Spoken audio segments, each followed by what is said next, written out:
bawat espiritong nagpapahirap sa kanya sa isipan, karamdaman at kamatayan ay kailangang umalis ngayon.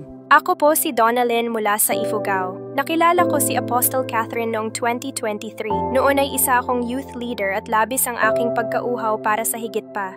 Habang nanonood ako online, napanood ko ang isang video niya habang nangangaral sa parke at ibinabahagi ang kanyang patotoo. Nahipo ako ng Diyos na itanim ko ang sarili ko sa ministeryong ito.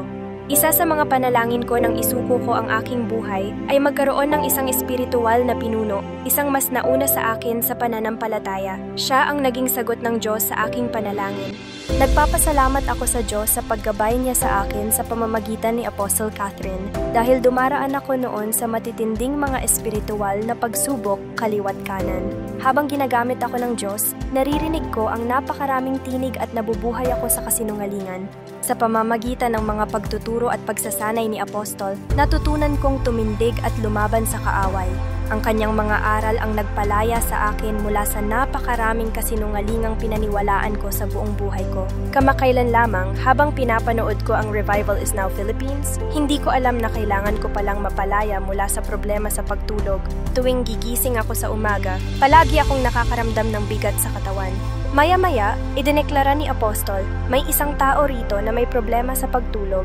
Tuwing gumigising siya, ramdam niya ang kabigatan. Nakikita kong pinagagaling ng Diyos ang mga taong hindi nakakatulog ng maayos sa gabi. Pinapahayag ko na ang kabigatang ito ay dapat lumisan sa iyo. Mula ngayon, matulog ka ng mahimbing sa buong gabi. Magkaroon ka ng lakas at sigla araw-araw sa pangalan ni Jesus. Habang idinedeklara niya iyon, napuno ako ng kagalakan at napapatawa ako dahil hindi ko alam na kailangan ko pala ng kalayaan mula roon.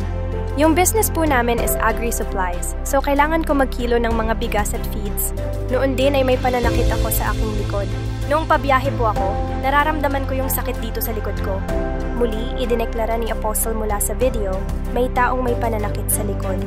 I see God touching someone's back. Be healed in your back now, in Jesus' name. Nagpapasalamat ako sa Diyos dahil ngayon ay gumaling na ang aking likod. Sobrang kapayapaan yung naramdaman ko noong idineklara ni Apostle Catherine yon. O ay napagaling, napalaya mula sa mga kasinungalingan ng kaaway, at napalaya mula sa aking problema sa pagtulog. Purihin ang Diyos.